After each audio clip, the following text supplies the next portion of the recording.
Okay, I'm going to try to record this while doing it live on TikTok. I don't know if I'll be able to do that. Let's see if we can get this organized here. Hopefully it's not a disaster. There's better ways of doing it, but I'm too bored to do it. So, okay, here we go live. 1, 2, 3. Okay, we're going to look at some of Bob Monroe's comments on reincarnation, the outer body experience, OBEs, why we here, blah, blah, blah. Anyways, this is on Forever Conscious Research, and this should be a very interesting journey to share together.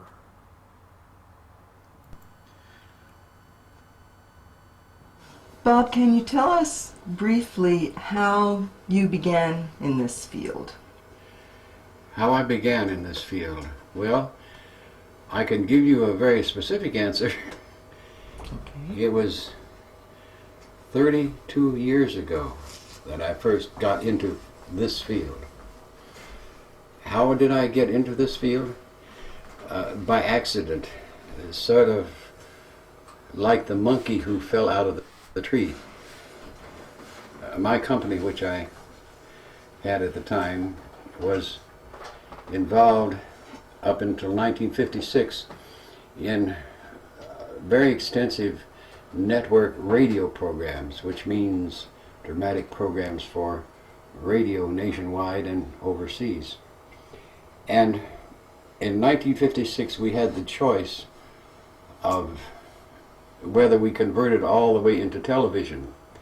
And so we had started to do so until we discovered a very interesting thing. Now, we had been doing these radio programs for many years, and what we discovered was that it was like seeing a movie all over again.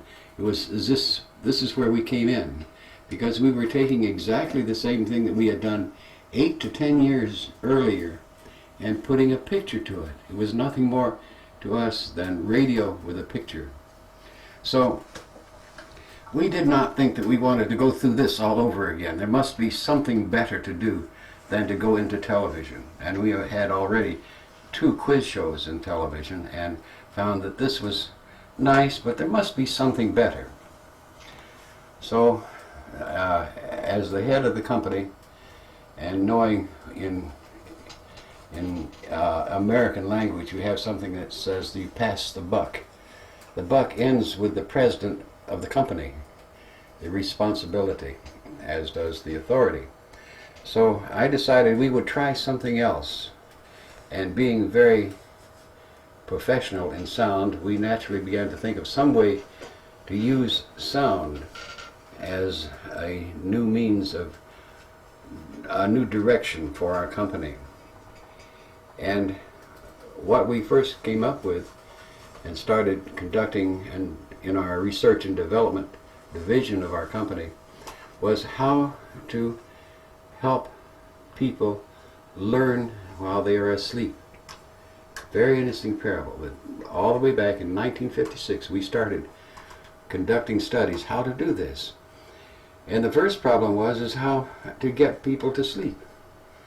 Because you can't take a subject and say, now go to sleep. You have to, and you do not want to give them chemicals or drugs to go to sleep, because that won't serve the purpose. So we began to use sound to help people to get to sleep. And that's how we first began to get into the technology of what we have since become. But along the way, a very interesting thing took place. In that research pattern, I was the chief subject because I demanded it, because I was very curious. So as the chief subject in all of these patterns of finding ways to help people go to sleep by sound use, evidently I absorbed something. Because in 1958 then, I had this great, What's up? frightening, terrifying change take place in my life. And Better off listening to I him have or written me. about this, as you know, in several books, and it's very, I guess, common knowledge even throughout the world because the books have been translated into various languages. But simply put, at that time I began to experience moving out of my body. And that was the final thing of something that had begun a year at least or more before that time. I began to have, quote, dreams about, and I was an airplane pilot, so you can understand how that would take place. I began to have dreams about taxiing to the runway on an airport and getting the plane off the ground. And once I got it off the ground, that I would look up and here are all these wires. It was as if one were flying down the street and there were all these power lines overhead and telephone lines and you couldn't find a hole to get out of it. And that dream had gone on, a recurring dream for at least a year. And then shortly before this big thing took place in '58, I also began to experience a funny kind of vibration. And I went to it was as if my body were shaking, but there was no feeling of shaking. It was just internal. And I went hurrying to my favorite doctor, and he examined me and says, "Oh, you are working too hard.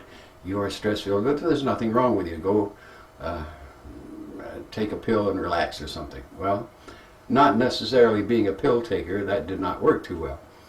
But in any event, after many times, like 25 or 30 more times of experiencing this vibration, I thought, well, and fighting to get out of it is the point. I just pull myself away from this vibration.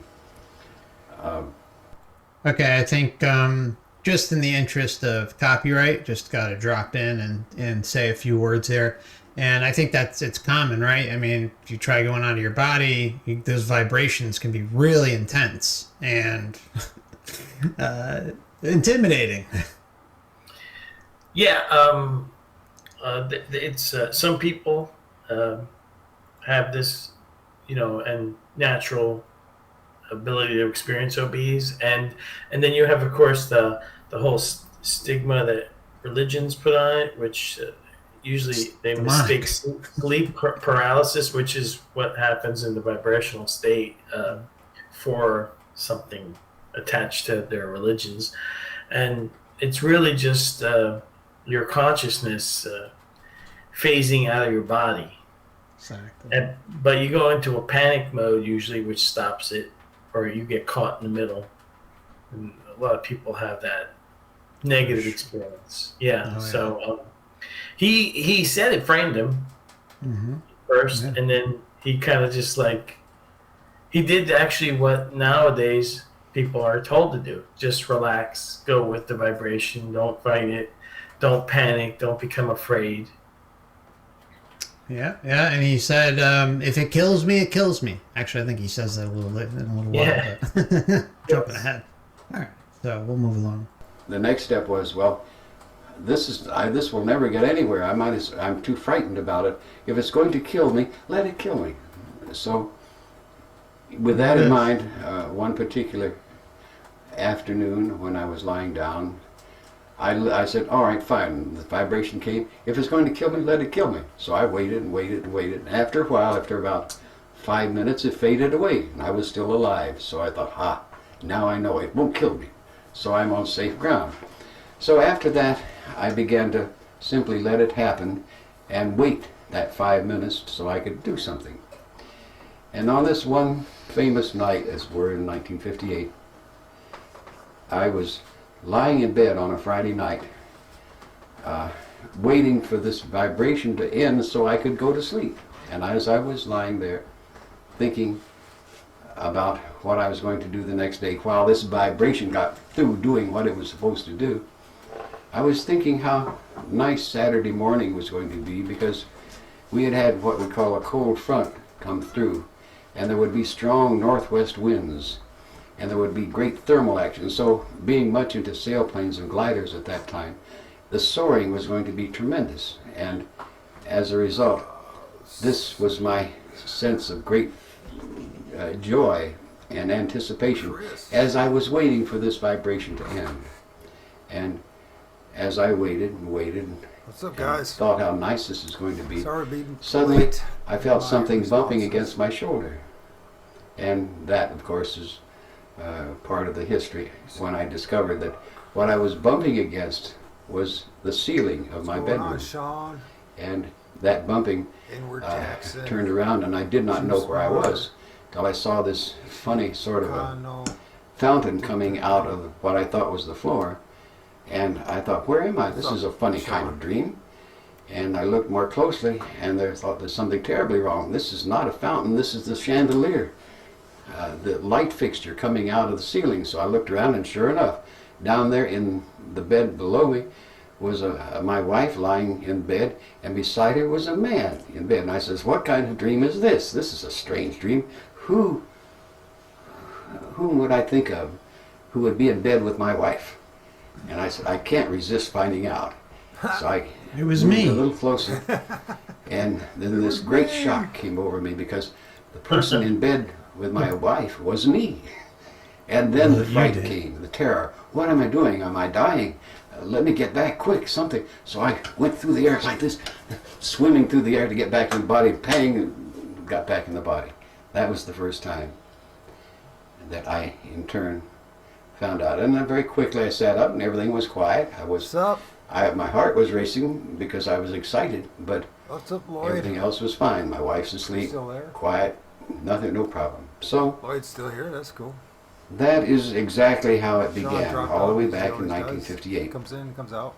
It took many visits to a doctor to find out that I did not have a brain tumor.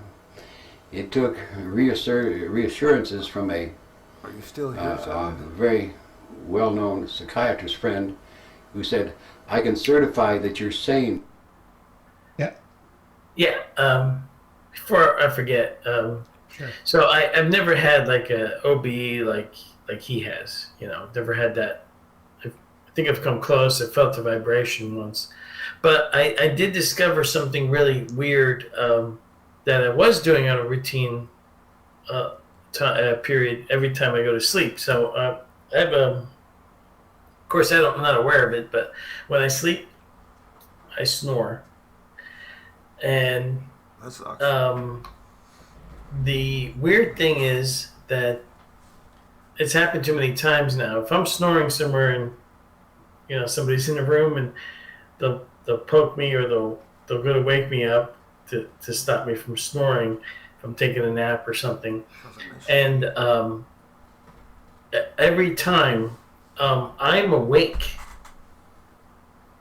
see my mind is awake, which is really weird, but this happens all the time. I'm not anywhere that I know of. I'm still in my body, I guess.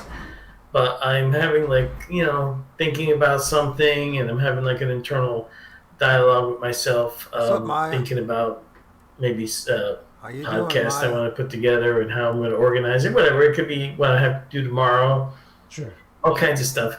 And I obviously don't hear myself snoring, so I'm out of phase, which she Wait for talks this guy about to phases, finish.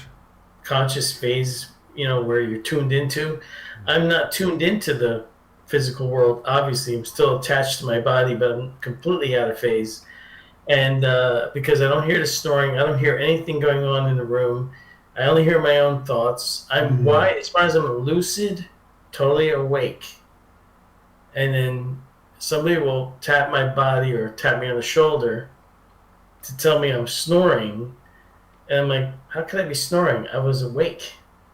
And so that is really weird. Have you ever experienced anything like that, Mark? I can't say like I've experienced something like that, not with like snoring, but yeah, like where it's like it's almost like Snoring. yeah, like you're lucidly aware, but there's like this disconnect between, we can call it like REM sleep or the dream world, and then what you are in the physical, and be aware of that. But yeah, I know. I think I'll give this a break. Hey, Maya. I'm okay. Thank you for asking. How are you? Yeah, so this whole thing about the NDEs, outer body experiences, I remember as a child, as a young boy, some of my most memorable dreams were when I was floating in the air above my house, above my neighborhood, above the trees. And I got to a certain point, and then I would. But basically, what Bob's talking as well was his experience when he first started it, with observing outer body experiences of his own. That he would get to a point where the power lines are and all that, and just a little bit above it, or in it, around that, so we're talking, what is that, 50 feet, whatever, in the air, and then you'd freak out, and the dream would stop. Now, for me, what would happen is my leg would kick or something like that, and I'd be awake. And I remember these dreams, and I still remember these dreams that I did or had as a young boy, and I'm wondering if I myself had outer body experiences, and that's why they were so memorable, because it were my favorite dreams when I was floating up and getting above the trees and the houses and all that, and those are the ones that I remembered the most. Is that the sign of something? I don't know, Maya. I'm not quite sure what you're asking there. What are the signs? I do think that for me, as a child, it was a very difficult childhood. I had, my own. Well, how do I say this? My parents were pretty emotionally and intellectually and just neglectful, and there was no real social interaction. It was a weird experience because, my dad, he was one of these that he made it very clear he disdained me on a daily basis. There was no one to really talk to in my family. In fact, there was nobody. There was nobody to play with, which was weird because I had an older sister and a younger brother, but everyone had their own emotional issues, and I think a big part of it is spiritual. I do think, for me, I definitely can say for me, I do believe for all of my family, but for me, I can say for sure, there were generational spirits, curses, regional spirits that were influencing, oppressing me in my life. And people would, with a scientific bent, which I have no disrespect for, but they would say something like, oh, this is all just something that's psychological and emotional, and if you saw a shrink, it would solve things, right? Or if it was a religious person, it would say, well, what you need to do is be delivered and all that, which, by the way, I've done both in my life, and these things, I still have interactions with the spirit realm. Most times it's not bad, most times it just is, but there are times when very dark spirits influence my life, and I've learned to call upon the name of the Lord and the blood of Jesus and call it Heavenly Father, Lord of all spirits, to counteract it.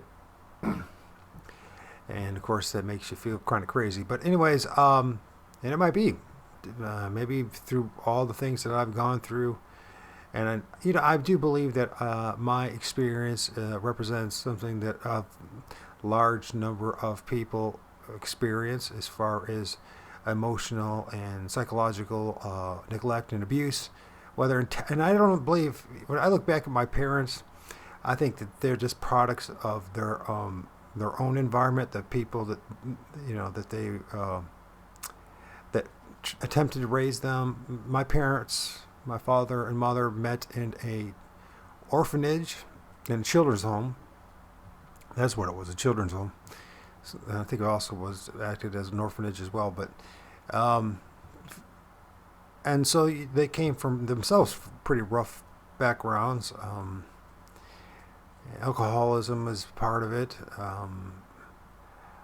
And I think, yeah, you pass on what you know and who you are to your children, right? So, my father was like this guy who worked. He was a workaholic. He worked probably 80 hours a week. And when he did come home, he just vegetated in front of the television and wanted nothing to do with us, which I can understand if you're working that hard and you're burying your own shadows and your own demons and your own problems. So, but back to this whole outer body experience thing. For me, I do believe it was a way of disconnecting from my reality, my oppressive, neglectful, confusing childhood. You know what I mean? There was always, I think we do this a lot, don't we? Through it being entertained constantly being looking for truth, looking for a savior, looking for new faith and new belief systems to anchor ourselves in, right? To feel more secure in the uh, environment that we live in, And it's weird, because like in the States, there's large parts of the United States, not everywhere is that way, but where you're safe in your little cubicle, call your home, your apartment, whatever it may be. Maybe you live in a tent, who knows? But you feel safe in this little area that you dwell in, and we create not only physical walls around us and ceilings and floors, we also do it emotionally and spiritually to protect ourselves from the hurt and the pain and the suffering that comes from interacting with other people. And I think there's something very spiritual as well going on. I think you don't have to be that much of a genius to figure that out. And going back, I'm kind of going all around in circles here. The OBE, my experience was when Bill was talking about his first experiences of freaking out, getting scared and losing that experience. And they came to a point when he said to himself, if I die, I die, but I'm going to go all the way. I do believe there's something going on. There's a certain spiritual / psychological barrier that happens to a lot of people when they have outer body experiences where they have to face this oppressive or repressive force that doesn't want you to go any further into this the astral plane. And the thing is, there is a lot of, from at least what I've seen in my lucid dreams, there's very dark spirits that try to keep us from going to what we call maybe the next level. The people talk about like 7 levels of the spiritual realm. Who knows? There could be 70 for all we know. But there are certain entities that don't want you to escape, if you will, the soul, the spirit, this essence that is you, to go to a different level. And I probably sound like I'm rambling, but I don't know how to describe it. And that's why we're listening to Bill, and then we're going to listen to this, the dude from Forever Conscious Research, which he has a very interesting take on things. I think there is some value in what he's saying. I don't agree with everything that he says, but who cares? So,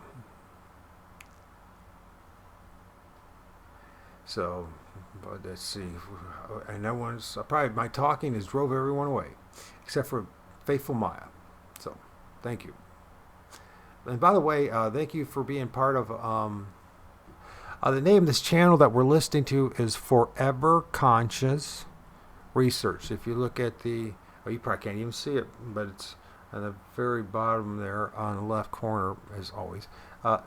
Forever, conscious research channel, and it's a little depressing at times. It's rather negative, and they're not. He doesn't really believe in Jesus, which it's just that's fine. If you don't believe in Jesus, you don't.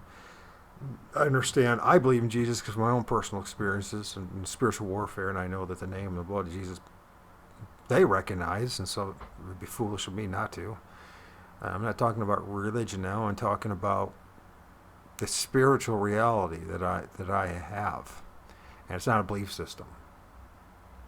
Yeah, I think it's a good idea. If you believe in Jesus, I know for me, it's helped me get through another day, to survive this. It gives me hope, which is the biggest thing. It gives me an anchor. He's the foundation of my belief system, and I understand if other people don't believe in it and don't care about it. I respect that. I understand. I've been in that place, and so I don't feel like I'm better than anyone else or think that I deserve anything else better than anybody else. It's just what I've come to know to be true. So it's not just, religious fanaticism, beating someone over the head and see, look, this is what the book says, this is what the book says. Well, I can show you a lot of things in the book that says things that you'd rather scratch your head and say, what the heck? So why do I believe in Jesus? Personal experiences, that's what it is. And so I'm going to try to get back to this. Hopefully the sound is good, Maya. Let me know if it is. Because I do think that listening to Bob Monroe, there is value in listening to him. Also, he's known for the Monroe Institute, where they do research on outer body experiences and near-death experiences. And they have some great research. And they're coming out of, was it Virginia? I can't remember which university it is, but they have, and they might talk about it here. So there's actually been some very serious research on it, and a lot of people just poo-hoo it, and I have as well until just a recent. For some reason now I'm focused on, maybe it's because I had my own near-death experiences, if you will, without of sorts. Maybe it's better just to say I almost died a couple times last winter but I'm still here. I didn't think I'd still be here, so I'm now focusing a little bit on maybe a little deeper,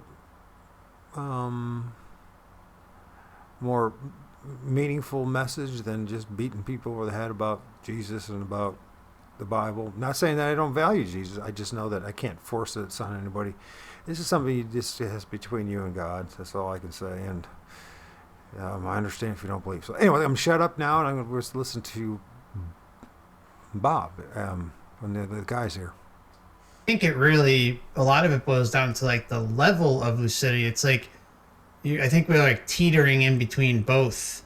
And it's probably like, do you find is it like when does it ever happen how do I put this? Does it ever happen like in the first couple hours of sleep, or is it more like maybe when you get to the REM cycle? It's not a REM cycle because I'm not seeing anything. Okay.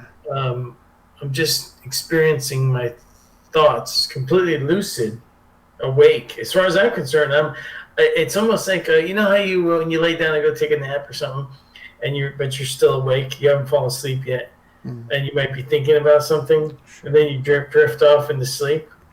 Oh yeah. Okay, so to me, it's like I haven't fallen asleep yet. I'm mentally, or as he puts it later, mind awake, body asleep. My mind is awake and no longer listening to what my body's doing. I'm not aware that I'm snoring. I don't hear any sound. All I hear is my own thoughts. And you're still snoring. Yes. So clearly I'm lucidly awake mentally, but I'm no longer aware of my body or what's going on. Yeah, your body hasn't like caught up yet or something with. It's really. Can you guys hear? Can you hear what's going on? Yeah, I mean, all it takes is somebody to poke me once and say, "Hey, you're snoring," and then it's like, it's there's no time delay. It's like suddenly my body's awake again, or to me, it's like, what are you talking about? I've been awake the whole time. To me, it's like I've been awake this whole time. I haven't fallen Maya, asleep can you yet. hear this? Is Well, the apparently my audio body okay? did fall Is it asleep, too but I wasn't loud, too aware of it. low? If I could be aware that I'm doing that, maybe I could then exit, into the astral. Yeah, that's. Thank you. Yeah. Yeah, there's. I wish it was so much easier. And I'm just convinced at this point that even just the whole vibrational phase of everything, and of course, there could be the entity appearances. I know I've talked about this before, but I seriously think that's all an intimidation factor for us not to go outside of our bodies and explore. I mean, I'm just convinced of it at this point. What are your thoughts on that? Have we talked about that on stream before? I think we've talked about it privately, but even if we I'm haven't. sorry, Mark. I just saw that a commentator on my channel said that it happens to people all the time on their massage table. Mm. So very interesting. Yeah, that's a good one. And what were you saying? No, I was just saying, what are your thoughts on just like the vibrational phase in general and how wild and intimidating that is, and then also kind of throw in the kind of entities conveniently being around, at least for me, and I know quite a few other people, at least I've read and heard from, experience the same. What do you think the reason for it being that intense and intimidating? Do you feel like me that it's more or less like that because they don't want us exploring outside of our body? Yeah. Okay. So, yeah, we're conditioned. I made a video yesterday, the soul, where it's, you're a singular individual entity. You're not actually one with everything else. Because that is the message we get from everywhere. Everywhere. You can't really find anything that counters that message. No. And so to me, it's like, it's all. Despite the magnificent job that's been done once you incarnate as a human to keep you, A, give you amnesia, B, keep you contained in the body, remove or reduce your consciousness to this ridiculously low level. Despite all of this stuff, it's amazing, but they can't really contain your consciousness fully all the time. It will, even that famous prison, Alcatraz. I don't know what happened to the escapees, but they had an escape. It was escape-proof prison, right? I mean, True. The human body is like a prison, right? I mentioned that yesterday. All the double meanings in our words. You go into a prison cell. Your body's made up of cells. And you are as best they can continue. But yeah, you start to have you're indoctrinated to fear the supernatural. From a lot of sources, especially if you're religious, indoctrination. If you're a materialist, it's going to be terrifying if you suddenly run into the supernatural and you didn't believe in it at all, and now you're confronted with it. Either way, it's going to frighten you. And then only when you kind of like surrender to it and say, I'm not going to let this scare me. And then when you do get out, there might be these little entities or little parasites running around that you might encounter. But even Monroe in his book, he quickly learned that he can simply imagine energy and cast it at them, right? Didn't he cast lightning or I think electricity? Yeah, something. I think electricity, I think, is what it is. Yeah.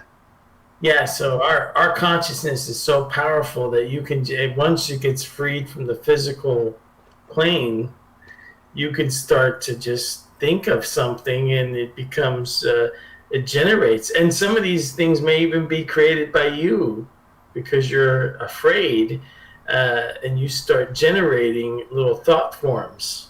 Yep. Yeah, that's a big one. Yeah, thought forms are a much bigger issue than most are aware of. It's a massive thing.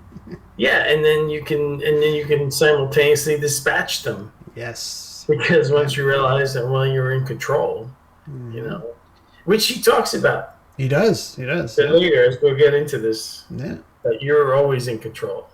That's right. He lays it out in lavender. It's right in front of our face, and you know his work on top of like almost all other sources. They always say this. Like it's you're in control. I mean, and that should give peace of mind and solace to every single one of us today. It's that again we are in control. There's nothing that is going to be able to keep you here as long as you don't allow yourself to be distracted and fall down all of the illusions and deceptions that they try to throw at you. And there are many, but if you're aware of them, then you'll be fine. If you know they exist and you know that you can shield and protect yourself and get yourself out of a situation, that is everything. I mean, that's the answer is so simple. It's right in front of our face, but the problem is getting here. Getting to this point is a hell of a battle. As we go on with this, he's going to mention that more than once. That it's always been up to you, you know. But yeah, it's going to get really good. Stick around. Yeah, absolutely. Yeah, This interview is going to be fantastic. It's like wow. Yeah, it's a loaded interview.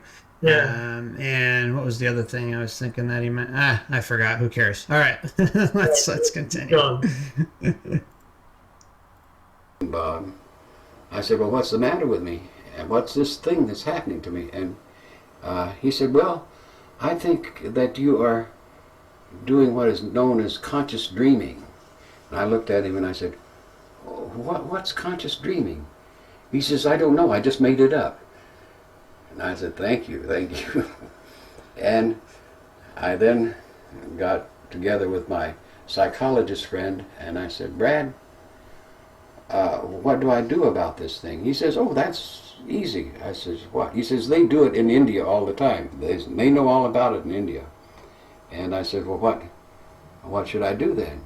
He says, well, I would think you should go to India and study under a guru and live in an ashram until you know all about it. And I said, well, how long would that take? And he said, oh, probably 10 or 20 years. I said, 10 or 20 years? What about my business? What about my mortgaged house? What about my wife and my 2 children? He says, oh, this is important.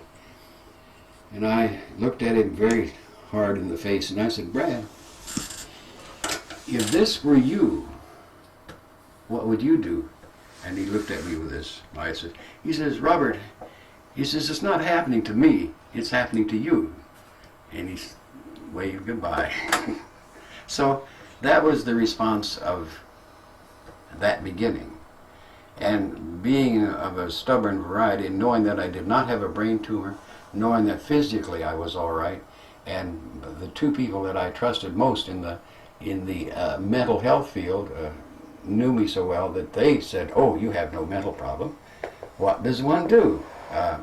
So the natural response that I had, in my way of thinking, being a Western mind, I couldn't see going to India and spending 10 years living in an ashram. That would not be very comfortable for me. And also, that's not the way I think. I'm a Western mind. So being very stubborn, what I did is to turn around and establish a research and development division in my company. Can we just say, like, seriously, how ridiculous it is that, again, here we have someone who just wants to find answers and is basically being told, oh yeah, just, pack your bags, go to India, drop your entire life, and, maybe you'll get some answers. I mean, it's so absurd, the whole materialistic bullshit society that we've grown up into. And that, it's big, but something as simple as this, answers are out there, they've been out there forever. And he is kind of, has to, he's being told go to frickin' India. I mean, I don't know. I just wanted to say that. Thank goodness for Bob Monroe because of all the information he gave us, and he tried to do it in a neutral way without injecting, belief that were existing at the time period when he was doing all this. Mm-hmm. He went out of his way to come up with new. It's kind of hard sometimes to follow what he's saying, because he went out of his way to invent terms that didn't exist, so that he could. You have to kind of interpret what is he saying. If this was like a spiritual equivalent, what word is he saying? Because he invents terms like that. But also sometimes, before I forget this, sometimes I have to wonder, as we get into later in the interview when he talks about some of this stuff, I have to wonder if the Matrix here, the reincarnation soul trap, doesn't run kind of like an organized crime cartel, because it's almost like they have to tell you that you can opt out, because that washes their hands of any natural They do it law. all the time. Yeah, they do it all the time everywhere. Entertainment industry, they have to tell you how they opt out. They just do it in a way that if you're not truly interested in this material and you're not looking for that way out, you're never going to see it. Yeah. It's not right in front of it's like right in front of your face, but you have to kind of like be wanting to see it. Yeah. And it's almost peel like away the layers. Yeah, it's almost like sometimes I wonder if on one of his astral trips they didn't pull him into like some Italian restaurant and have him sit down and go, "Listen, Bob, listen. The Tommy gun. We want people to know this stuff, because we have to let them know. But at a certain point, you're just gonna hint around it. Not gonna go past this point because."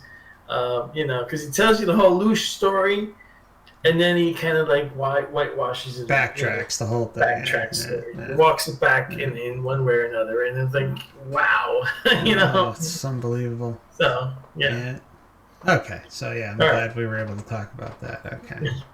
Taking the one that we had and moved it over in this other direction to find out what's happening to me, or find out something, so that I in turn could have some answers for me. So it was a very selfish motivation, and in the beginning it was nothing noble or wanting to help the world or humankind. Not that at all. I needed the help. I had a company that could spend R&D funds to do this, and that's how it began. That's been really wild. And footnote, bear in mind that it took a full year after this first took place for me to finally come to the conclusion. Let's stop here for a second. So, Maya, you're the only one left, if you're still here, which says a lot. And if the audio is halfway decent and people can hear it, it says a lot about how little people want to know the truth. It sounds like it must have been very scary.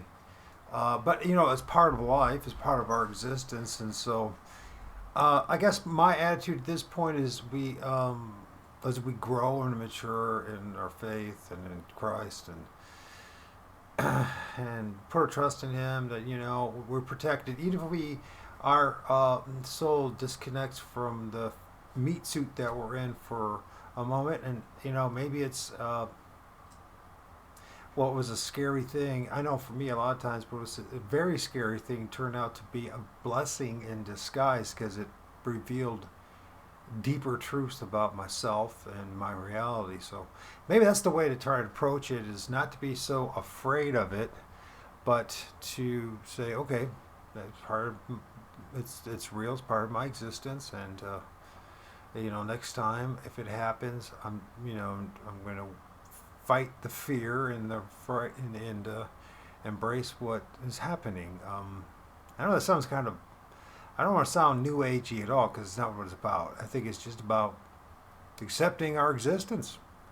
We're multi-dimensional beings ourselves. We are spirit, and as they always say, we are a spiritual being experiencing a physical existence, and so I think the idea, for me at least, is to embrace it. But I'm not going to tell you how to live your life, but your path is your path, but I can understand if you're scared. But thank you for sticking it out. It says a lot about you as a person. that you're willing to learn something deeper about. And let's think about this for a moment. The Book of Revelation is all about this character John, who himself has an outer body experience and has a journey with an angel and with Christ, and revealing the truth of what was about to happen. And then look at Paul. He himself, he talks about him or someone else having an outer body experience in 2 Corinthians. So it's not something that's abnormal. I think what's happened is through our modern education, they have done a darn good job of deadening our spiritual power, if that makes any sense. And I'm not talking about witchcraft and sorcery. I'm talking about what is us, part of our essence. So I say embrace this and check and keep us out. Check this out and do your own research on this. It does make it changes your perspective of what the scriptures might be talking about. At least part of it. It does change your perspective of your reality, and so we're more than just the meat suit that we're in. When we all know this, one way or the other. Conclusion that this was real, that it was not a dream, that it was not an hallucination, that it actually took place. Because my left brain, my intellect, my analytical part of me had to be knowing this, not believing it. And it took not a great adventure or a great something that took place. It was an accumulation of one verification after another, again and again and again. And after a while I said, myself, my brain, my left brain, my total self had to say, yes, this is real. There's too much evidence. Never mind the world, but for me. Mm-hmm. And that's how it began. Bob, after you began this this investigation into your own experiences, out of your own need to understand what was happening, out of that came Hemisync. Could you tell us how the information about the influence of these sound patterns with the kind of experience that you were researching, how did that connection get made for you? Well, again, first and foremost, I was the prime subject. That we're going all the way back to when I was in New York and had offices in New York and had a house in Westchester County. And I secretly put a laboratory on our... Hey, how's it going? So what we're watching is, this is Robert, or Bob Monroe, and his research on reincarnation, outer body experiences, near-death experiences, why we're here, the Loosh. And I think it's something that in our journey to explore the truth that we should try to understand and not dismiss it. We've been indoctrinated and educated and dumbed down to not accept it. So I believe that, and so Maya said that, and I've had it as well. That's why I think it's very important. There's even talks about it once again in the Bible itself, and Book of Revelation, and 2 Corinthians with Paul and John, and it's a real thing. It's so. I mean, they tell us this in very subtle ways, and then they try to convince us that it's all just in our heads, but obviously it's not. So we'll keep on listening to this. Yeah, I don't understand. So it's like one of those things. Maybe if anybody wants to come up and share their experience, you're more than welcome. If you've got enough people, just request, and I'd more than love to hear your experiences. Our property in Westchester, because New York somehow felt too noisy. So we had this R&D program built into a 25-acre place up in Westchester County. It started very simply. We already knew how to put people to sleep. So then it began to say, well, what is this and how are we doing this? And we started with a very Before I go any further, hey, Heather, if you're still here, if you want to come up and join me, just let me know.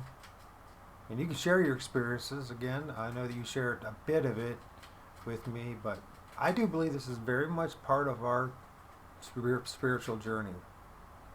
And we shouldn't be afraid of it. We should learn to understand it and embrace all that is us, that God made. So.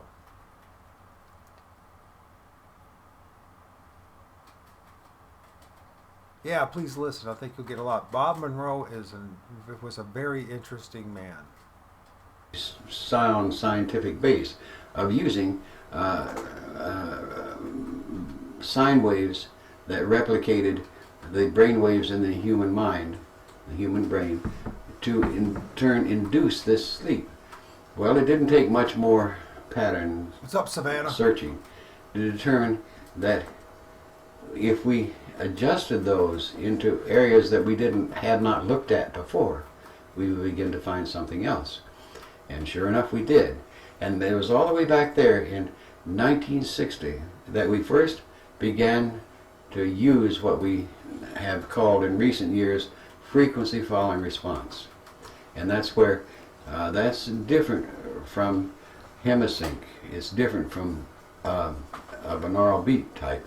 This you can hear in open air. It doesn't require headphones to have maximum ability to listen to it. And we used that very, very broadly for a number of years. And then as life works out, we decided to move to Virginia because we were much in the ownership and operation of radio stations by that time. And we had a chance to buy a radio station in Richmond, and that was very specific. You can be very mystical about it, but I don't. It's fun to be mystical, but it's just plain point of fact. How did we get to Richmond? Very simple. My childhood was spent in Lexington, Kentucky, over here, and I wanted to be closer to the ocean because I loved the ocean. So I drew a latitude line over east, and it ran through Richmond, Virginia. And I thought, well, it would be nice to have a radio station in Richmond. We had two already in North Carolina down here, and that would be close by. Well, it would be, say, about 2 weeks after I drew that line on the map that went through Richmond, Virginia, that a broker called me and he says, Mr. Monroe, I have a radio station for sale in Richmond, Virginia. And so that's how we got to Virginia. We bought the station, closed down, and moved all of our offices, including the research and development division. We moved it down to Richmond and set up a facility. Yeah, that is the. He doesn't want to say it because he tries very, like I said, to be scientific about all this. Mm-hmm.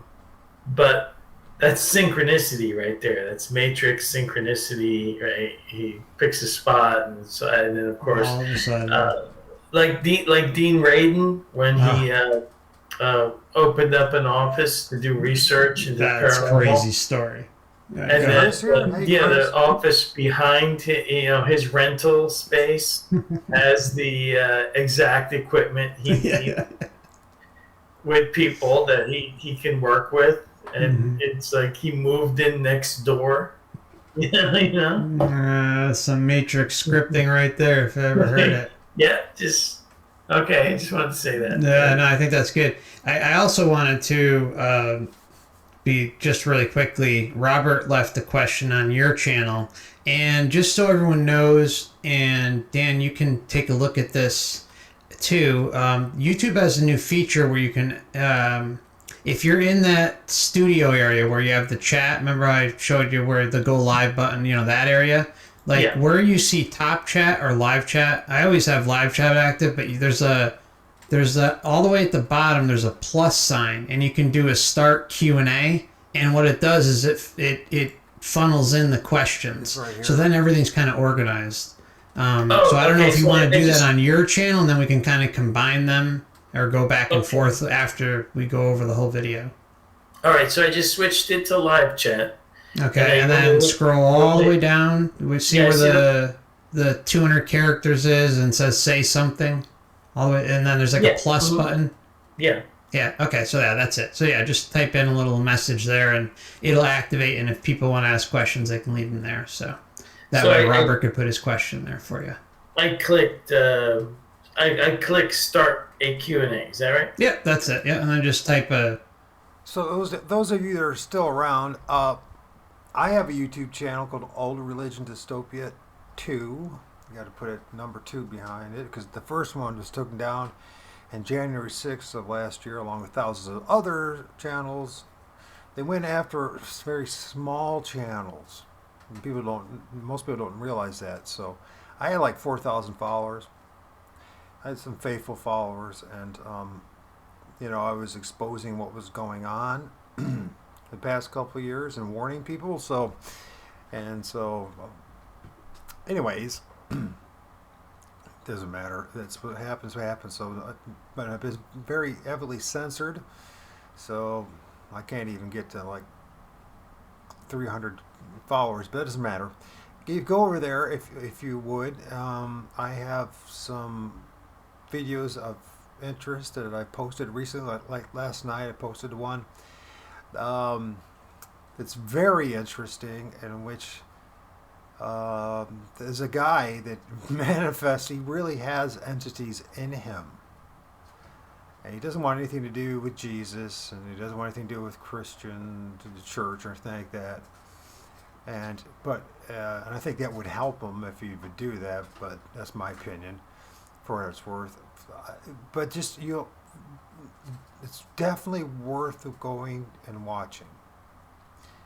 And it's about an hour and a half, and I share some images along with video laid on top of the interview of him manifesting things going on inside him, and it demonstrates clearly that, in fact, part of his face changes and morphs, and they capture it in the interview. He has like these 2 horns or something that pop out of his chin. You got to watch it. So it's definitely worth it. There's a channel I learned called The New Now. And once again, The New Now. Very interesting stuff. And this guy, they have a researcher there that is a psychotherapist, is what it was. He spent a lot of time doing research and helping people with schizophrenia and having voices in their heads and helping them to control it, get rid of a lot of it. And of course, the name of Jesus is part of it, and whether people like it or not, that's what does help. And I know that's when I was going through my deliverance, if you will.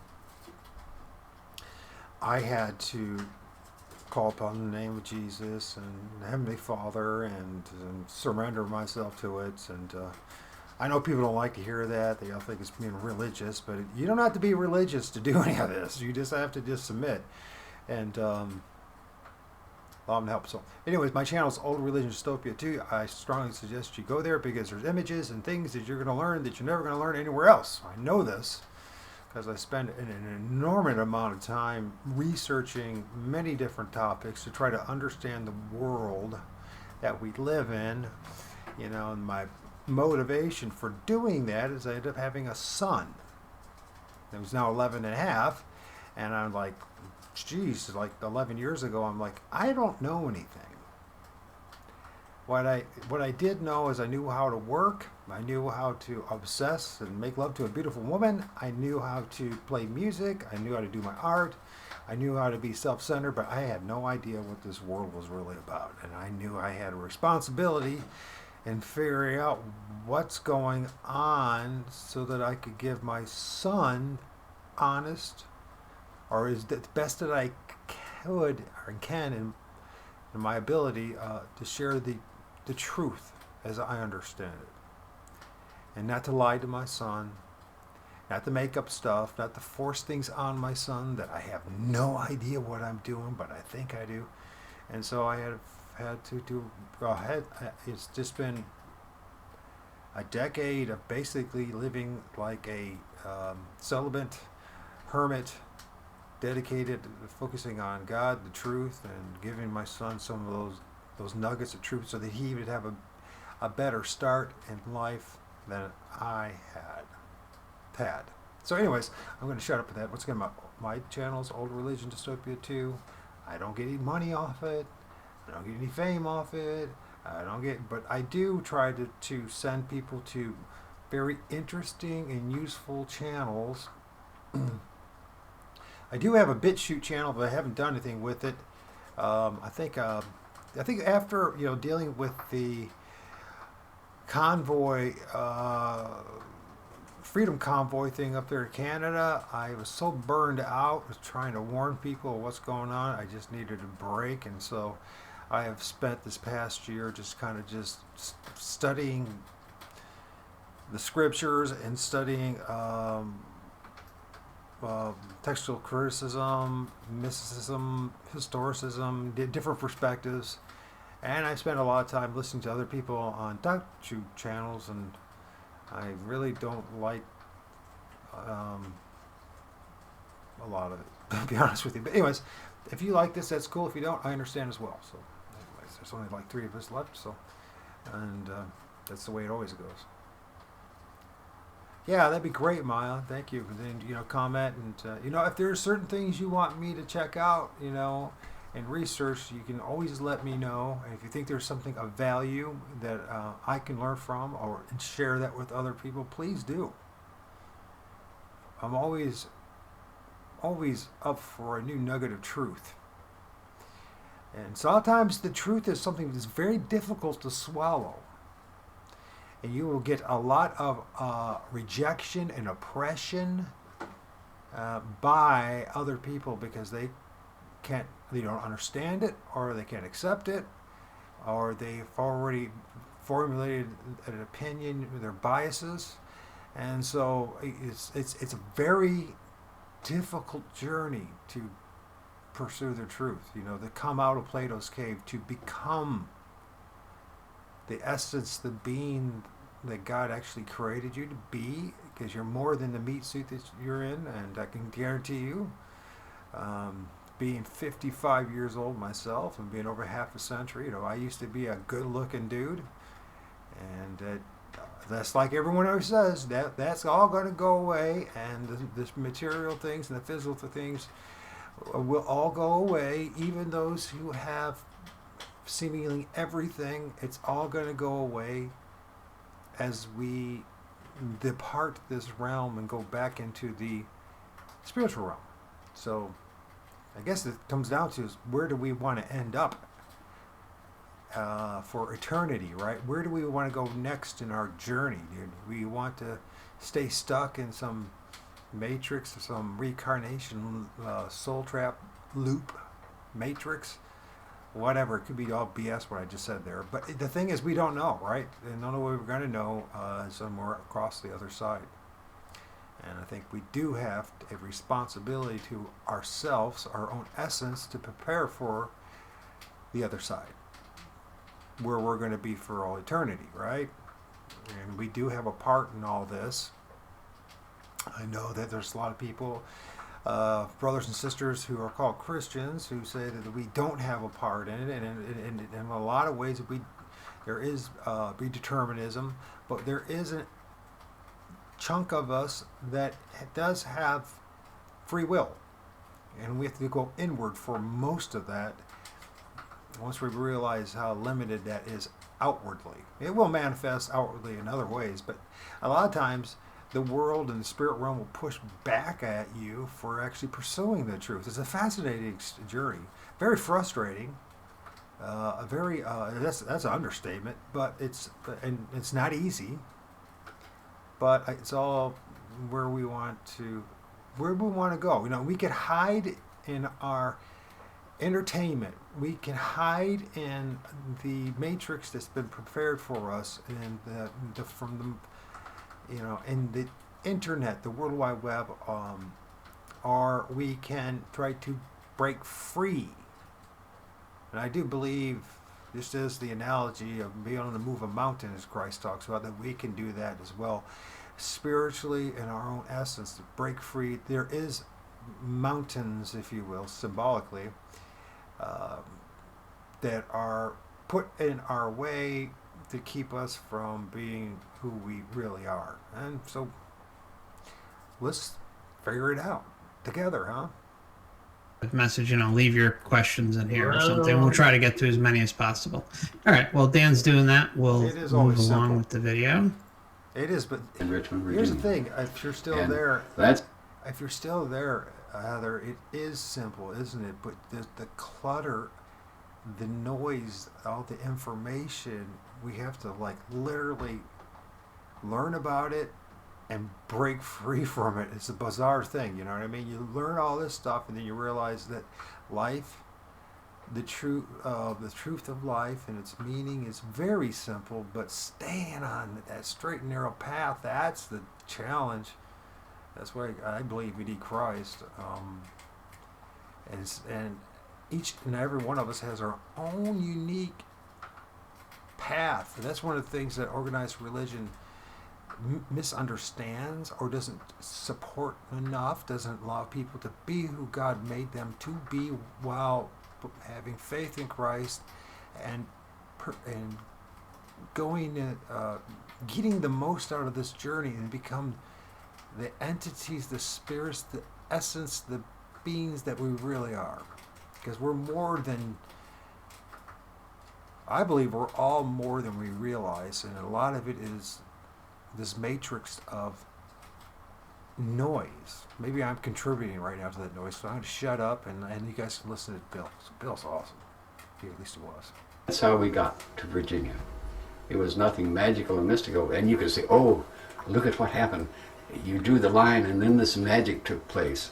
You can't The handle the interesting truth. part was that I Okay, probably Chris. had asked this same broker some time back Magic took place. to look around, and he had found this. It wasn't that the coincidence was only maybe in time, but he had known about this station beforehand and simply called the owner, and the owner finally says, yes, I'll sell it. So it was very, very ordinary, nothing fancy. But as in terms of the hemisync process itself, the hemisync process didn't really take place until the 70s, and by that time we had moved over to Charlottesville, Virginia, and gotten into cable television, and that was the new thing to do as against radio stations. And we had, through an association with by that time I'd accumulated about 8 or 9 different engineers and scientists and doctors in Virginia, and we, as a group, it was nothing, again, mystical or magical. We decided that would be the good way to do it, to create a binaural beat, and that's how hemisync was born. And that is, you know how it works, I'm sure. That's by setting one kind of signal, say a 100 hertz signal in this ear, and then 104 hertz over here. And the differential, that 4 hertz, is synthesized by the mind, the brain. You can't hear it, it's too low in frequency to hear. But it is very effective to get that 4 hertz, which is a brainwave frequency, into the human mind. Bob, hemisync has been used. Let's cut for a second. We gotta go. Yes. And we. Hey, Mark, can you pause it there for a second? Yeah, hold on. You can even do it. Okay, yep, okay. Sorry Okay. about that. Okay, this is amazing because, and you'll see more cuts like this later in the interview. This is, the unedited interview with the stuff that was going on behind the scenes. Sometimes some of these people are speaking in Italian, because I think one of the interviewers is they may be somewhere from Italy.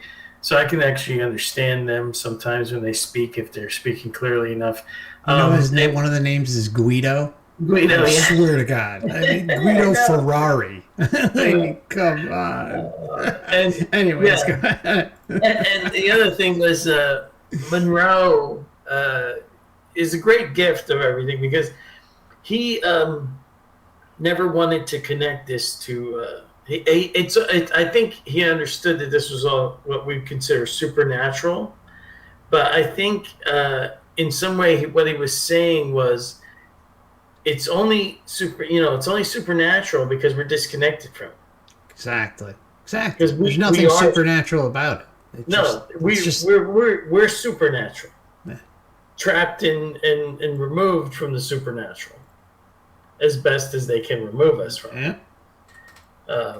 So that's I think so. There, when he says that it's not magic, it kind of is from a human perspective, but not when you understand that the magic. We're kind of magical, conscious Yeah. beings. So Yeah, no, well said. I couldn't agree more. I mean, it's they love to minimize who and what we are and what we're capable of constantly.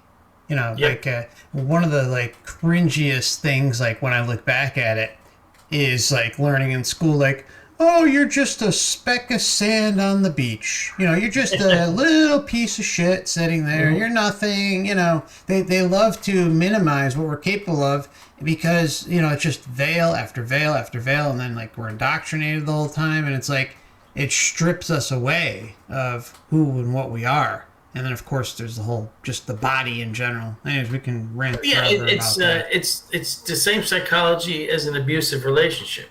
Yes. The system here Yes. wants to keep you down by making you feel like you're less worthy, worthless. You need salvation from external sources. You can't do it yourself. Meanwhile, the entire time, the whole messaging is, oh, you can just leave anytime you want. Yeah. We're not Yeah. keeping you here. You're keeping yourself here. We just talked you into like having low self-esteem. Yeah, low self-esteem and needle you along the way. By the way, Dan, have you repented to your Lord and Savior Jesus Christ lately? Oh man, so many years of brainwashing I had to get rid of. All right, yeah, let's keep going. Do a little tap dance there. The instruction about females. Yeah. Whenever you see a female going like that, Yeah. as she crosses her legs and goes, what does she mean? Think.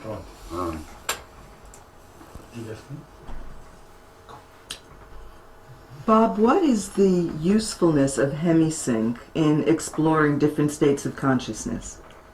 In exploring different states of consciousness, hemisync. All right, I just want to comment on this. I did warn the people who have started with me. I think Maya's the only one who did. That these guys they don't believe in Jesus. That's okay. I do, and one thing I've learned in life is that you can learn a lot from people who don't see the world the way you do. All I can suggest is just listen to what these guys have to say. Take what you can use, throw out the rest, and don't take it too personally. Everyone has their own journey, so.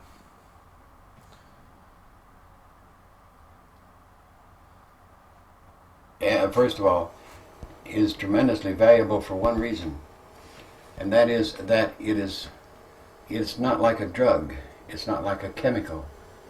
It is a sound, and as a sound, it in turn doesn't invade the body, as it were. It's not even like electrical stimulation, where you force the body to do things by electricity. What it also means is that the mind can accept it or reject it. In other words, it's not something that forces itself into you like this. It says here, and it is. So the applications are so broad that we really don't know all of them. We uncover new ones all the time. Let's take the extremes. You can use hemisync to keep you awake. Totally focused attention, wide awake and alert. And over here, you can put a person to sleep, into natural sleep. And the in between are all of these many, many different ways, different states of consciousness that hemisync can be used to perform things. And let's go to the wake stage first of all. You can be super awake. And what do we mean by say super awake? I want to stop this for a little bit. He talks about hemi-sync. It's two separate words, hemi, H-E-M-I, and then sync, S-Y-N-C. I believe that's what it is, or something like that. You'll find it. Just look up hemi-sync online, and you'll find all these different, sounds, and videos of sounds that would help you to, in your sleep, and to help you maybe break free a little bit. Outer body experiences, astral plane, whatever you want to do with it. You don't have to do any of that, by the way. Once you learn, you have control over it. Intense focus of attention, concentration, so that all of your attention is focused on, say, a book or something like this. And by that focusing, you achieve much greater retention and much greater understanding just as you do focus your attention. But this helps you do it to a degree perhaps that you've never been able to do before, that type of focusing of attention. Bang, like that. Now you can change that just a little bit by, in turn, again, using hemisync, and then move into a physical pattern of stimulating physical activity. And that's why, again, focusing of attention on physical activity in sports, for example. And we have an application that we used in golf that the best example we know, the president of this state golf association sliced 11 strokes off his score just by using this. Just that kind of thing. But it is because it let him focus his attention on the physical activity. Then you move, and you can see something's taking place here, that you can then move that focus of attention in many different ways. It's great because you can take that whole skein of wakefulness and use it in a number of different ways. Then the next thing that importantly takes place is that you can shift that attention, that mind consciousness, into other types of states, all the way down, and you're not even asleep yet. So look at this, and there's all of these in between, and we have some very profound ones that we've developed. That, mind you, you're not asleep, but you are awake. Mark, can you pause it? So we have a state that we can achieve. Yeah. Okay. Until I heard this interview, I had never known that hemi-sync sounds and music could be used for completely different things besides trying to get out of it. Well, yeah, like concentration and all sorts of stuff. Yeah. I've read all 3 of his books. I've seen other interviews with Robert Monroe. I never heard him say that before. I didn't know that you could use it for all these other things. Mm-hmm. I've listened to it.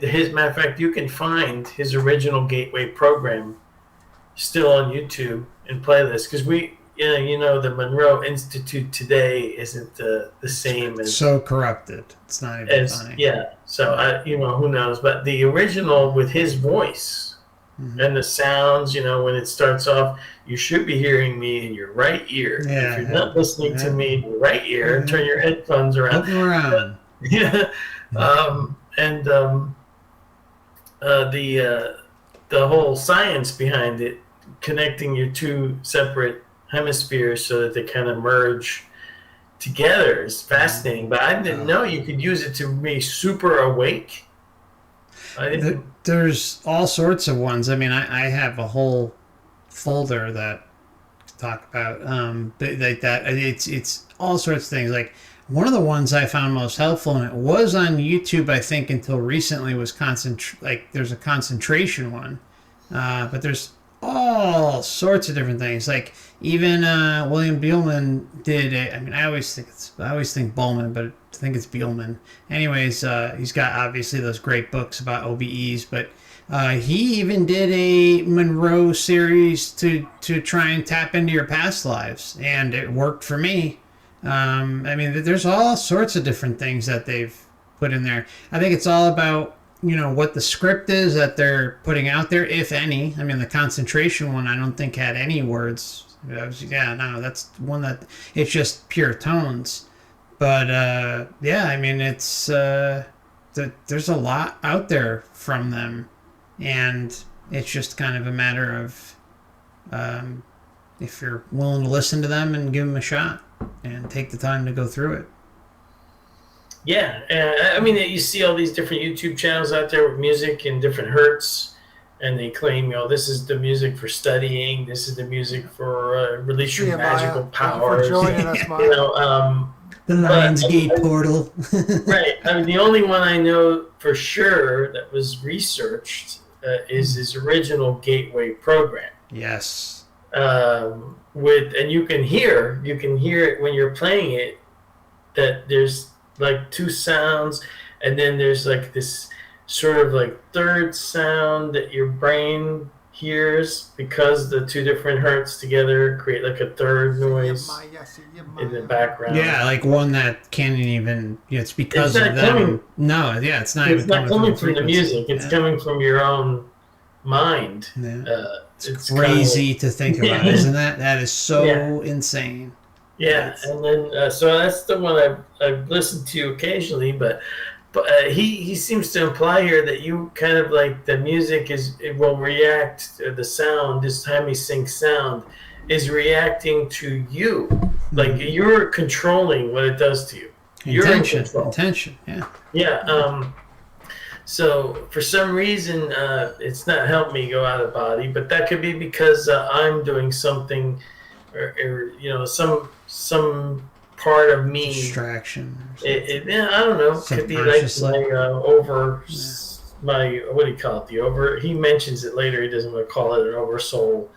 The total you maybe has some other idea because you have this like combined total you that you're kind of disconnected from. So, all right.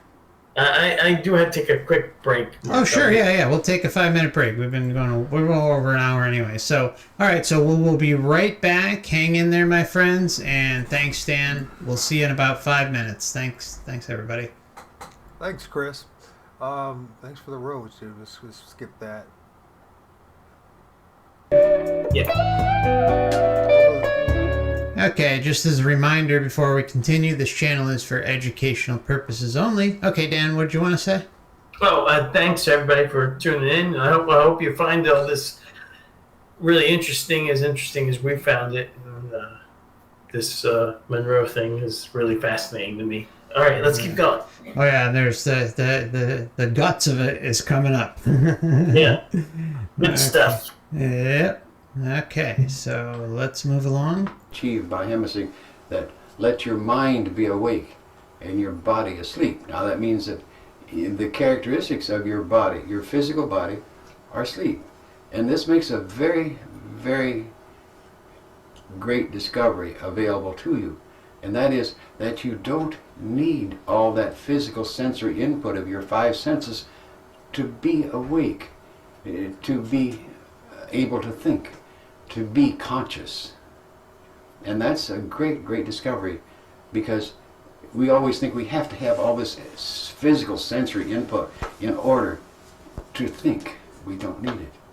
And that's a big discovery. And Hemsing lets you get there very easily to learn that important pattern. So that's an illustration. In between these things are various states of consciousness that say that let the psychiatrist or the analyst reach in and get into the various depths of that other part of that patient to find out what his problems are and let them surface, because he establishes different means of getting into them like that, but they're not the same as that strictly mind awake, body asleep. Thank you for the This likes. Hemsing pattern will let you do that. So you can see the scope of I'm speaking. It's anything that the mind can do. Hemsing lets you help you do that by changing the focus of attention, the focus of consciousness. So then that's all the way up to what we call sleep. Obviously, the always important question is, well, what about this thing you were into called out-of-body state? Well, We know where that is Why don't too. we That's make it- I have no beyond idea. what we normally call sleep. It's beyond that. Must be cube.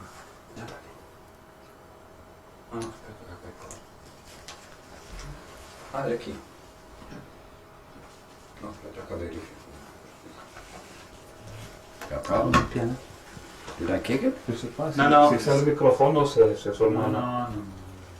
1, 2, 3. So this portion, there's just some technical difficulties that they experience. Freedom of thought. Very important. I think something else I wanted to point out, and I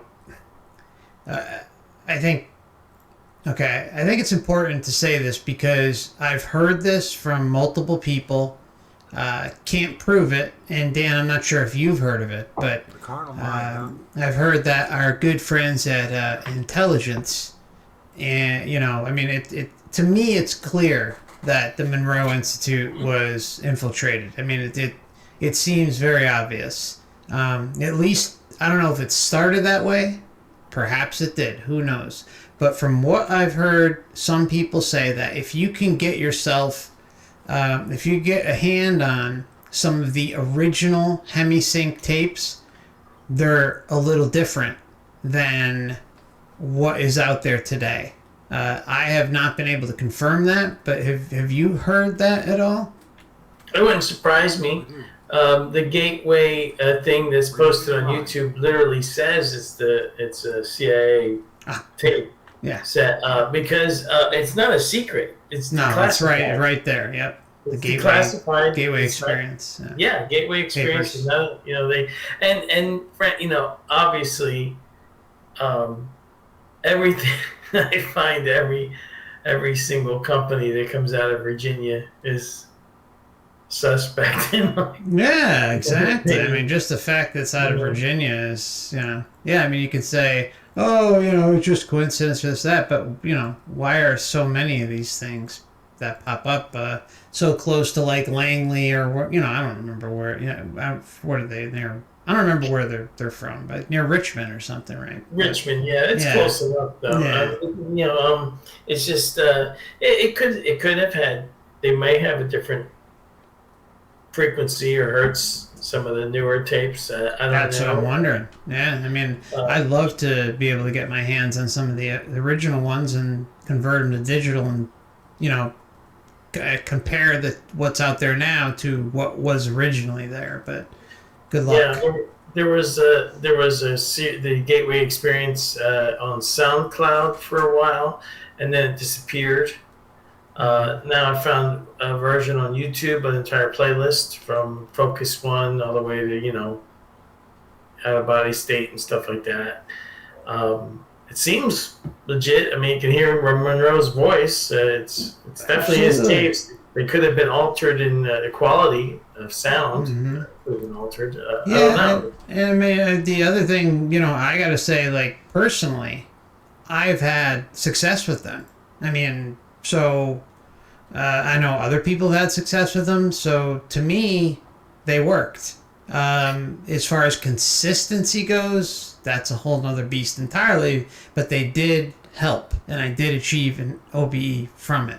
Few of them, actually. Look, the object of the Reincarnation Soul Farm here isn't to prevent you from leaving if you're looking for the way out. I don't think if you're, it's here to lure you to stay here, which he gets into later in amazing detail. Yes. Amazing detail. Let's keep going because I want to get to the really, really good stuff. That's right. We did not do nothing. See, we're not the only ones with technical difficulties. Even Monroe had to deal with it. Sorry.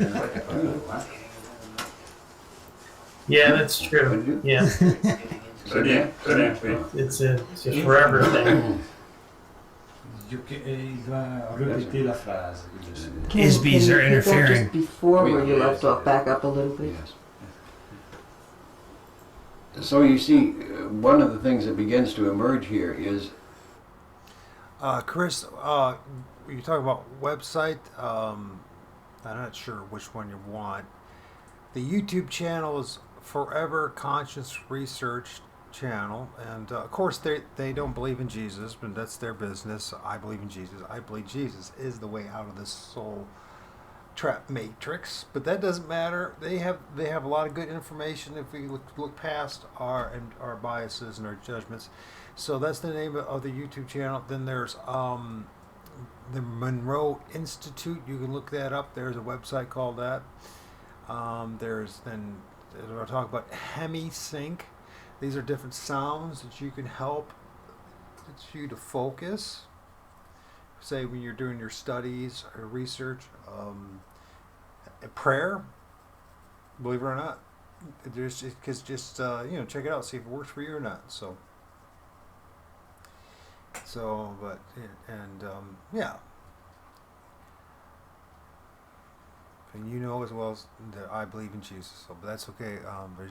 There's a lot to be learned here if we allow these folks to share what they have. Through the use of these sound patterns, we can help, not force, the mind to get into these other ways of thinking, if you put it that way, these other ways of perceiving. And as I'm prone to say, that the whole concept that I found in out of body is past this wall we call sleep, because we think of sleep as unconsciousness, and we have all these other forms of being unconscious, and sleep is the most common of those unconscious states. So what we're doing, utilizing this hemisync, is to let the individual have for the first time control over his consciousness. And in relation to that, one of the key things that we have found is that this can, once Did you hear that, Bob? Mark. the person learn this particular state, he Hold on, let me pause it here. Okay, sorry about that. I'm sorry. Yeah, that's the first time in this interview he mentions it. It's the individual. Gives the individual yeah, control over their consciousness, which what you really are is consciousness inside of a physical body. Do you hear that, Dan? I hear truth bombs raining all up in this place. Yeah. All right. As if he can restore that at will. He can. He has a memory of it, and he can recall it. It's as if you can recall when you were, let's say, dancing in the dark, if you want, or whatever.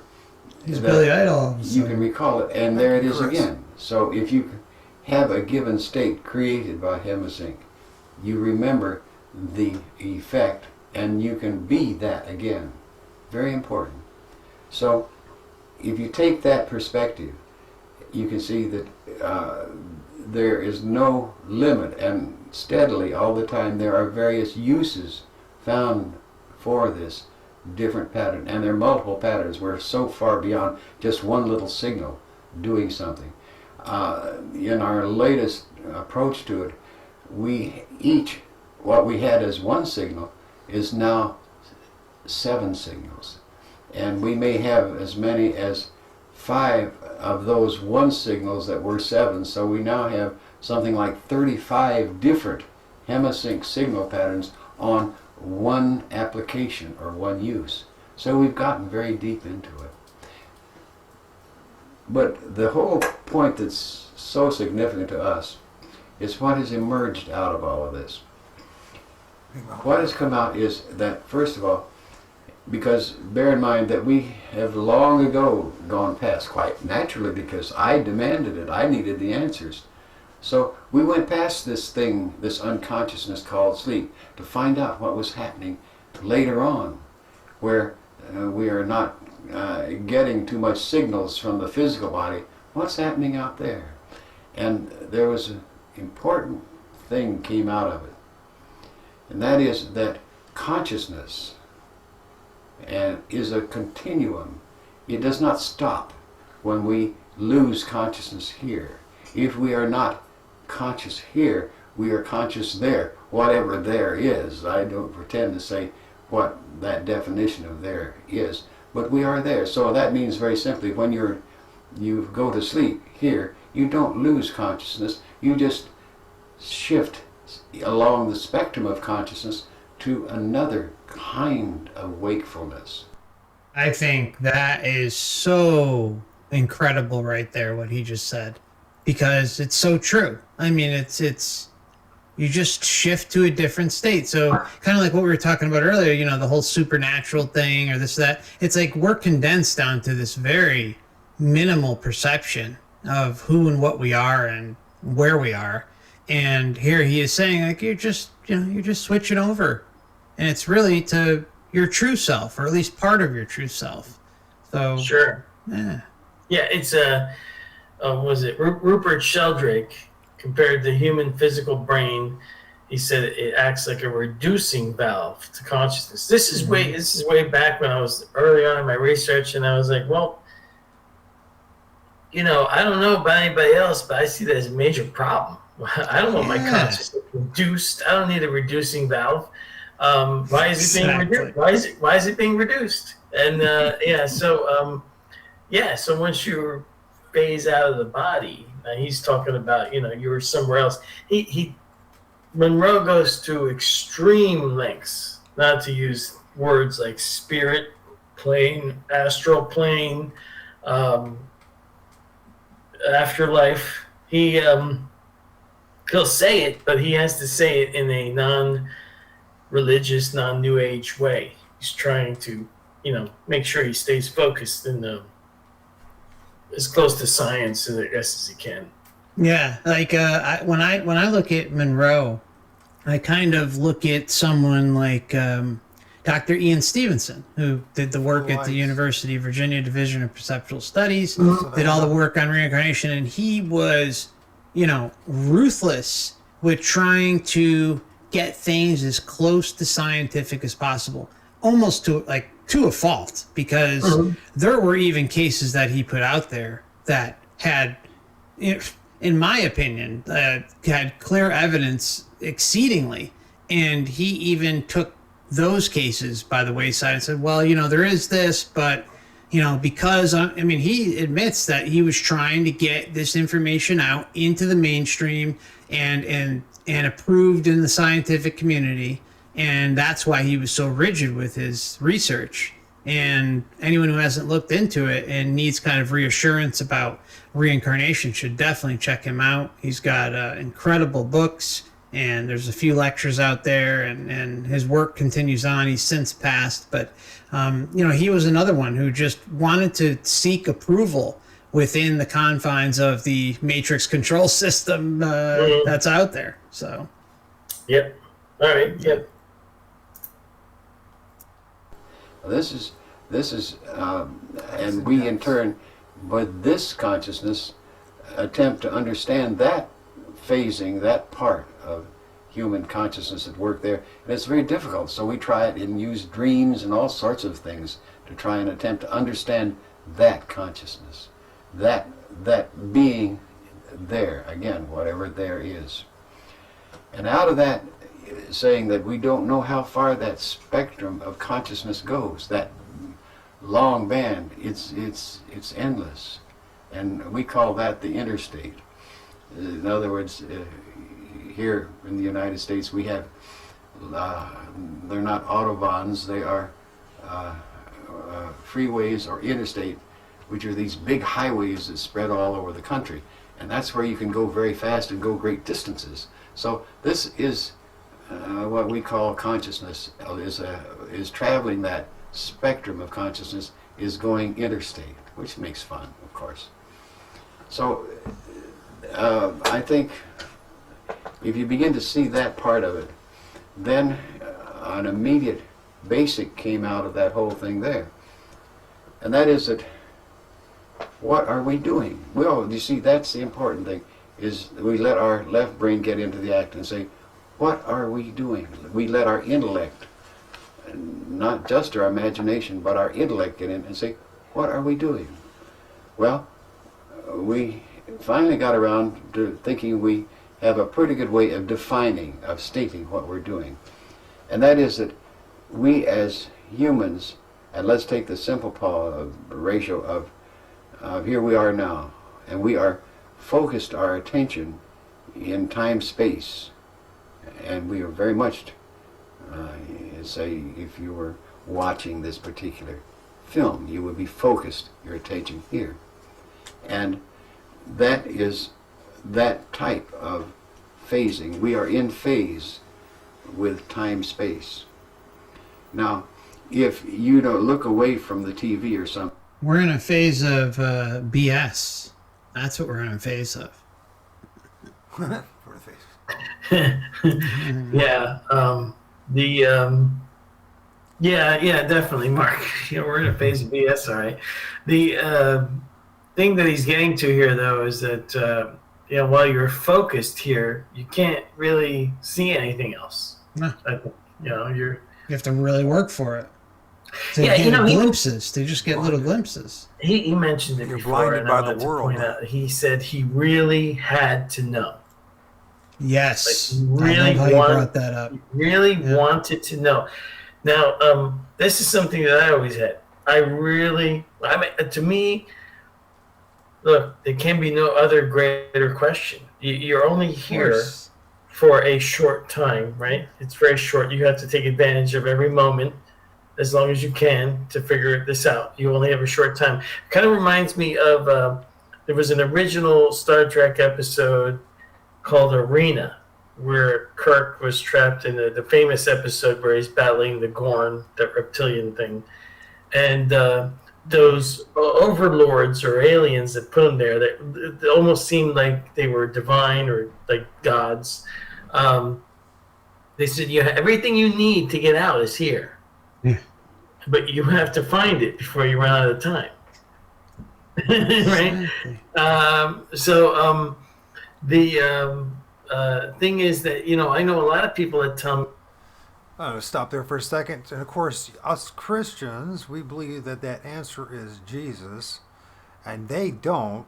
And I understand where they're coming from, because Christianity, the religious side of it can be so bad that it can actually keep you from actually having a relationship with Heavenly Father and our Lord and Savior Jesus Christ. So, this is, and so I know where they're coming from, but saying all that, I believe Bill Monroe said he was a Christian, and you can see the glow about him.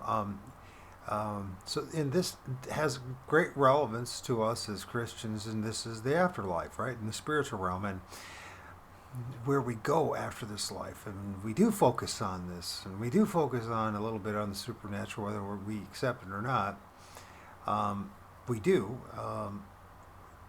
because we believe it. Jesus, what has He done?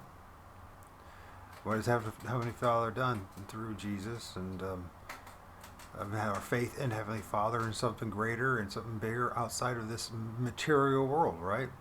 There's this hope that our spirit goes somewhere we call heaven, which is a vague term, but what that exactly is, hopefully it's going to be something much better in here, right? Meanwhile, here, the faith that I have in Christ helps me get through a day, where if I had to put my faith, and like say these two guys are talking, or Bill, I would not have much faith at all. Not to say that there's anything wrong with these gentlemen.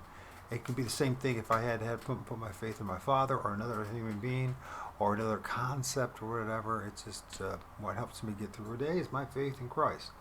And I do believe that He will help us through that straight and narrow way to get out of this, what they call a soul trap matrix.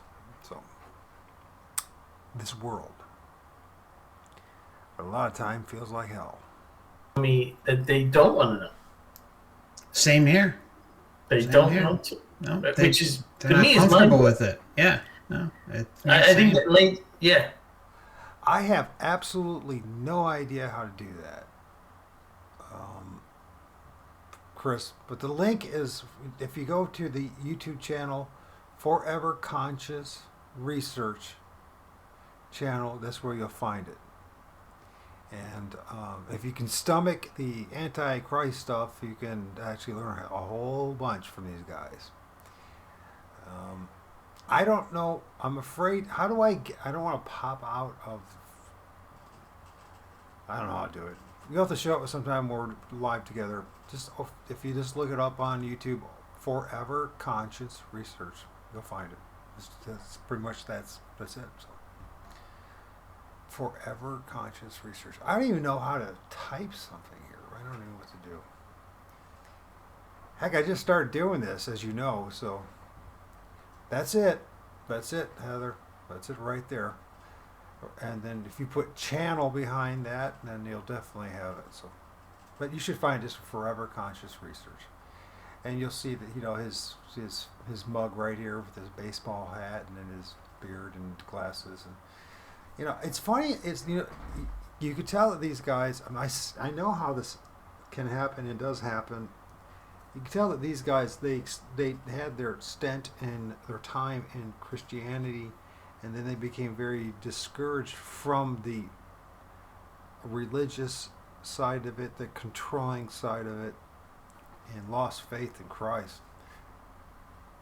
But I still believe in Christ, so that's the one thing and no one's going to take that away from me. So, but saying that, I've had to learn, and everyone else who follows Christ has to learn how to accept what people have to share while them not believing in Christ, because they do have information.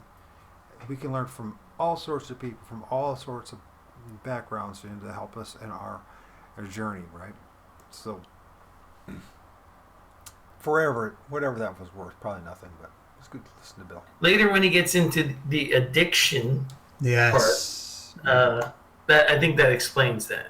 Absolutely, and that's something we talked about in the past too. I mean, I think the addiction to the sensory experience is massive. Well, all you have to do, they got a lot of great videos, Chris, but just look up the beginning of it will be on the live section. When you go to YouTube, it'll have like home videos, live, community, about whatever.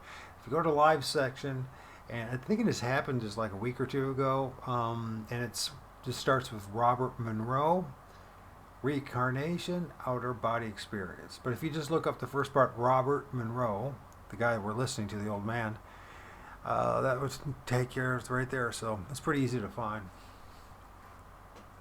And then if you think about that, and then kind of, okay, well, what's the... Well, I don't know, Chris. I don't know how much anything I say is worth anything, but I do believe that sharing this information, I think it does help paint a clearer picture of what's going to be after this life. So, the best thing going in the Matrix, at least the Earth part of the Matrix, it's love. It's happiness. It's joy. And, well, what do most people experience right out the gate when they leave? The freaking light. Filled with love, over, a sensory bombardment, love, happiness, and then they feel like it's home and all that. So talk about the perfect con job.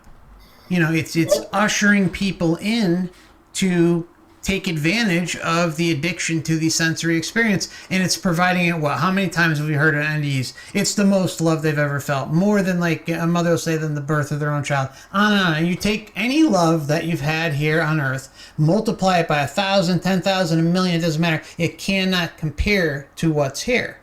So why is that perfect setup there? It can only be one reason: to further lure us in and not, allow us to assert our sovereignty.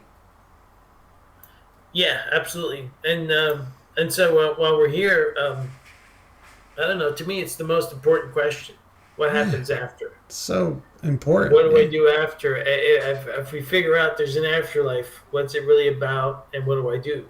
Yeah. I don't understand how that can't be the most important question. But to some people, it's like, nah, I don't want to know. I don't want to know. Yeah, and I think a lot of people, they also, there's like a whole nother component to it too, like where you have people who, like it's because, they may want to know, but then like the Matrix provides easy answers, right? It provides religion and all these different things, and then it squashes on them, making them work 40, 50, 60 hours a week. Then if you have children, you got to take care of children, and you're married, you got to help your wife or your husband or whatever. I mean, and on and on. And you got to get groceries, you got to pay the bills, you got to fill your car with gas. I mean, endless distractions. So it's really like the perfect storm to let people to be lazy and not continue to ask questions. Yeah, it took me decades to figure this out, and I wanted the answer. Yeah.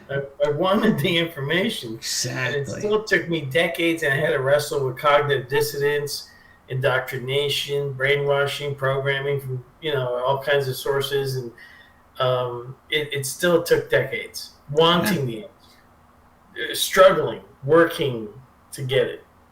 So true, man. Yeah, it's a battle out there. It's a total battle, and I really think only the strongest survive and really make it out of it in the end to see this world truly for what it is, and the whole system outside of here too. I mean, and we only have little bits and pieces of what's going on out there, but what we do see is alarming as all hell, and it links to here. So that should be a concern for everyone.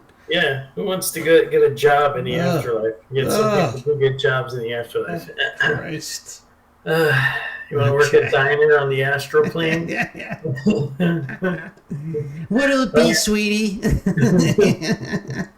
All right, let's keep going. Okay. Something, and are thinking about what you will do tomorrow morning when you get up, you are a little bit out of phase because you're not concerned with this here now. You are thinking and doing nothing but thinking. And when you do that, then you're a little bit out of phase with time-space. So you can get the patterns of phase relationships. You're still here, and your consciousness is not only here in your physical self, but you're a little bit out of phase. And as you do this a little bit more, you get beyond inattention, you have what we call daydreams. So you are focused very much in your mind here, but your body's here, and you know your body's here, and you know you're still in time-space. And so there is a phase relationship. Say 60% of you is still in your physical consciousness, and 40% is over here daydreaming somewhere. And if you move it a little bit more, you get into such things as out-of-control phasing that are caused by alcohol, for example, and you're drunk, or drugs, and you're all on some drug high, and it's all uncontrolled, though. It's tremendously uncontrolled, and you can't start it, stop it, but you're out of control, but you're out of phase. So you're perceiving two things at once: the out of control stuff here, and you have physical matter. And there begins the other very serious question, is that the person who has dementia or some form of psychosis is in a dual phase relationship and cannot differentiate between the time-space physical phasing and this other that he perceives. So he sees little men, and he hears voices and all kinds of things that are coming to him from this other phase relationship, and he can't explain them. And so he tries to mix the two to the degree that they are both the same thing, when they're really not the same thing. So he goes into a mental hospital, or they give him drugs like beta blockers to stop this other phasing. So if you think of that moving onward out through there, you can see what I mean by phasing. You gotta love how they call them beta blockers. Yeah, right. There was a comedian years ago, and I don't remember who it was.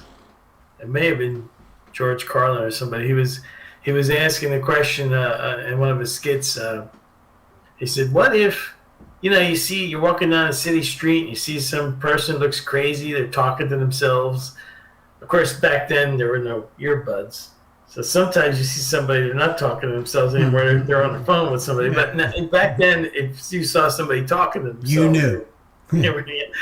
And he said, "What if he had like this part of a conversation he played out, and whoever the comedian was, and then he said, what if there's another person in another city walking, looking crazy, but they're the other side of that conversation?" It does sound like Carlin. Yeah, it could have been him.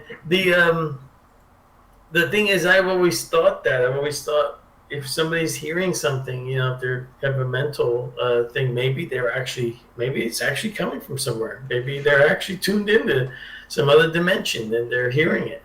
I think there's a lot of truth to that, and I'd love to kind of expand on that, but that's like one of the areas.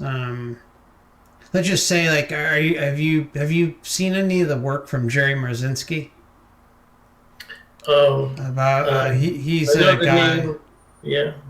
He spent time. Okay, so basically he went, got an education, ended up becoming a therapist, worked in one of the oldest insane asylums in the country at the time, and I think he worked there. Don't quote me on this, but it was something about like he worked there in an ER for about 10 years, and then moved to the prison complex, and essentially he was working with schizophrenic patients and deemed that the entities that they were dealing with were in fact real. Oh yeah, I do remember it. Yeah. Really fascinating stuff.